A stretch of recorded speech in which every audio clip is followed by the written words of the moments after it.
ہم میں سے بہت سے لوگ آیت الکرسی پڑھتے تو ہیں لیکن بغیر سمجھے، بغیر جانے کہ یہ آیت بتاتی کیا ہے تو یہ ایک آیت، لیکن اس کی فضیلت کے بارے میں بہت سی احادیث وارد ہوئی ہیں۔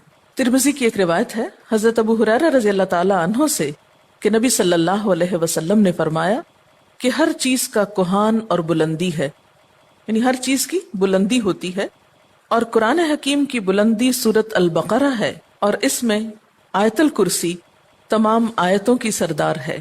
یعنی ہر چیز کی ایک بلندی ہوتی ہے۔ قرآن کی بلندی کس میں ہے؟ سورت البقرہ میں، اور سورت البقرہ میں ایک آیت ہے جو تمام آیتوں کی سردار ہے، اور وہ کون سی آیت ہے؟ آیت الکرسی۔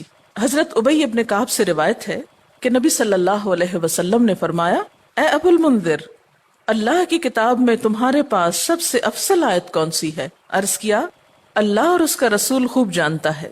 آپ نے فرمایا، اے ابو المنذر، اللہ کی کتاب کی آیات میں کون سی آیت تمہارے پاس سب سے بڑی ہے؟ انہوں نے عرض کیا، اللہ لا الہ الا هو الحی القیوم۔ تو آپ صلی اللہ علیہ وسلم نے میرے سینے پر ہاتھ مارا اور فرمایا، ابو المنذر، تمہیں تمہارا علم مبارک ہو، یعنی واقعی یہ آیت سب سے بڑی آیت ہے۔ اس کے بارے میں آتا ہے، جو شخص ہر فرض نماز کے بعد آیت الکرسی پڑھ لے، اسے جنت میں جانے سے کوئی چیز نہیں روکے گی سوائے موت کے۔ اسے ابن مردویہ نے روایت کیا ہے۔ اللہ تعالیٰ نے حضرت موسیٰ بن عمران کی طرف وحی کی کہ ہر فرض نماز کے بعد آیت الکرسی پڑھ لیا کرو۔ جو شخص یہ کرے گا میں اسے شکر گزار دل، ذکر کرنے والی زبان دوں گا۔ اس پر ہمیشگی صرف نبیوں سے ہوتی ہے، یا صدیقوں سے، یا اس بندے سے جس کا دل میں نے ایمان کے لیے آزما لیا ہو، یا اسے اپنی راہ میں شہید کرنا چاہتا ہوں۔ یعنی اس آیت کی پابندی ہر فرض نماز کے بعد اللہ کے خاص بندوں سے ہی ہوتی ہے۔ بس اپنے آپ کو چیک کر لیں کہ آپ ان میں شامل ہیں کہ نہیں۔ کیونکہ ہم نماز میں کچھ سوچتے رہتے ہیں، جو ہی سلام پھیرتے ہیں پھر بغیر کچھ سوچے سمجھے جو سوچ رہے ہوتے ہیں اس کو بیان کرنے لگتے ہیں، اور یہ بھول جاتے ہیں کہ یہ وقت آیت الکرسی پڑھنے کا ہے۔ لیکن جب انسان کا دل اللہ کی طرف مائل ہو جاتا ہے تو پھر نہیں بھولتا۔ نبی صلی اللہ علیہ وسلم نے یہ بھی فرمایا کہ جس گھر میں آیت الکرسی پڑھی جائے اس گھر سے شیطان نکل جاتا ہے۔ اس کے بارے میں ایک روایت ہے جو بخاری کی ہے، صحیح حدیث ہے۔ حضرت ابو ہریرہ رضی اللہ تعالی عنہ کہتے ہیں کہ آپ صلی اللہ علیہ وسلم نے مجھے صدقہ فطر کی حفاظت پر مقرر کیا۔ فطرانہ جمع ہو رہا تھا اور آپ نے اس کی حفاظت کے لیے ان کو ایک طرح سے چوکیداری دی۔ کوئی شخص آیا اور غلہ چوری کرنے لگا، میں نے اسے پکڑ لیا اور کہا، میں تجھے رسول اللہ صلی اللہ علیہ وسلم کے پاس لے جاؤں گا۔ وہ کہنے لگا، میں محتاج ہوں، عیالدار ہوں، سخت تکلیف میں ہوں، چنانچہ میں نے اسے چھوڑ دیا۔ جب صبح ہوئی تو آپ نے مجھ سے پوچھا، ابو ہریرہ، آج رات تمہارے قیدی نے کیا کہا تھا؟ میں نے کہا، یا رسول اللہ صلی اللہ علیہ وسلم، اس نے محتاجی اور عیالداری کا شکوہ کیا تھا، مجھے رحم آیا تو میں نے اسے چھوڑ دیا۔ آپ نے فرمایا، دھیان رکھنا، وہ جھوٹا ہے، وہ پھر تمہارے پاس آئے گا۔ چنانچہ اگلی رات وہ پھر آیا اور غلہ اٹھانے لگا، میں نے اسے پکڑ لیا اور کہا، آج تو ضرور میں تمہیں نبی صلی اللہ علیہ وسلم کے پاس لے جاؤں گا۔ وہ کہنے لگا، مجھے چھوڑ دو، میں محتاج ہوں، عیالدار ہوں، آئندہ نہیں آؤں گا۔ مجھے پھر رحم آ گیا اور میں نے اسے چھوڑ دیا۔ صبح ہوئی تو آپ صلی اللہ علیہ وسلم نے مجھ سے پوچھا، ابو ہریرہ، تمہارے قیدی نے کیا کیا؟ میں نے کہا، یا رسول اللہ صلی اللہ علیہ وسلم، اس نے سخت محتاجی اور عیالداری کا شکوہ کیا، مجھے رحم آ گیا تو میں نے اسے چھوڑ دیا۔ آپ نے فرمایا، دھیان رکھنا، وہ جھوٹا ہے، وہ پھر آئے گا۔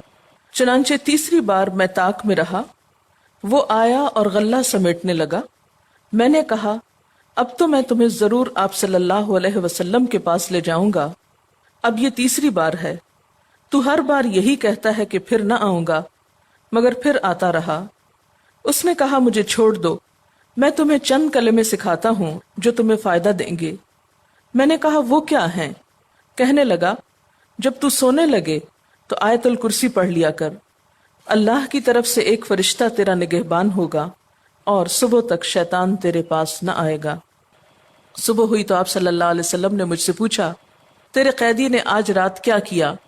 میں نے آپ صلی اللہ علیہ وسلم کو ساری بات بتلا دی تو آپ صلی اللہ علیہ وسلم نے فرمایا، اس نے یہ بات سچی کہی، حالانکہ وہ جھوٹا ہے۔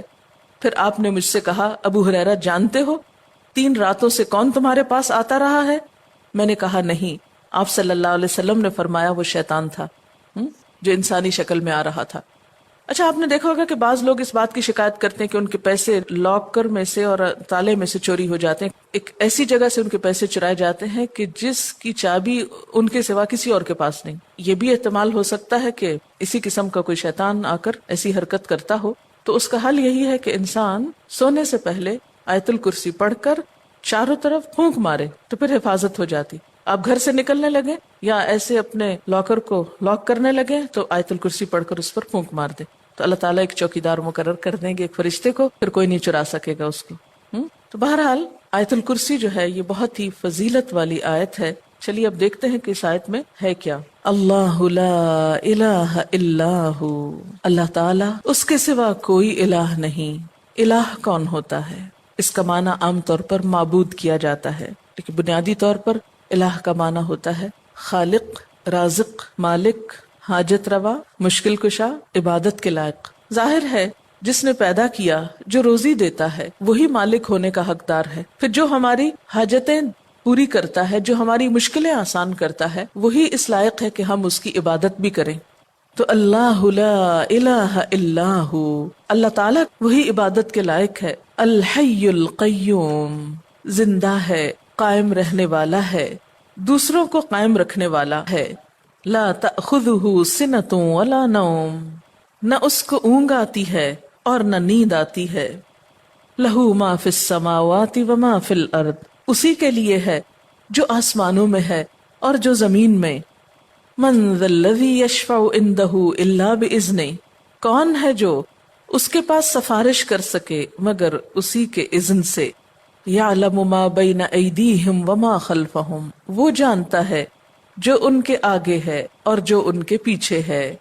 ولا یحیطون بشیء من علمہ الا بما شاء، اور وہ اس کے علم میں سے کسی چیز کا احاطہ نہیں کر سکتے مگر جو وہ خود چاہے. پھر فرمایا وسع کرسیہ السماوات والارض، وسیع ہے اس کی کرسی آسمان و زمین پر. ولا یؤودہ حفظہما، اور نہیں تھکاتی اس کو ان دونوں کی حفاظت. وہو العلی العظیم، اور وہ بلند ہے، بہت بڑا. یہ ہے اللہ تعالیٰ کا تعارف.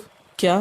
نمبر 1، اس کے سوا کوئی الہ نہیں. نمبر 2، وہ زندہ ہے. نمبر 3، قائم رہنے والا ہے، قائم رکھنے والا ہے. نمبر 4، اس کو نیند اور اونگ نہیں آتی. نمبر 5، آسمان و زمین کا مالک وہی ہے. نمبر 6، اس کے پاس کسی کی سفارش کام نہ کرے گی مگر اسی کی اجازت کے ساتھ، یعنی سارا اختیار قیامت کے دن اسی کے پاس ہوگا. نمبر 7، انسانوں کے سامنے اور انسانوں کے پیچھے، یعنی ان کا ماضی اور مستقبل سب کا علم وہ رکھتا ہے. نمبر 8، اس کے علم میں سے کوئی کچھ نہیں لے سکتا مگر جتنا وہ چاہے، یعنی اللہ کے علم جیسا علم کسی اور کا نہیں. نمبر 9، اس کی حکومت، قدرت، عظمت، اقتدار یا علم آسمان و زمین پر محیط ہے، چھایا ہوا ہے. اور نمبر 10، ان دونوں کی حفاظت اس کے لیے کچھ مشکل کام نہیں. نمبر 11، وہ بہت بلند، بہت عظیم ہے.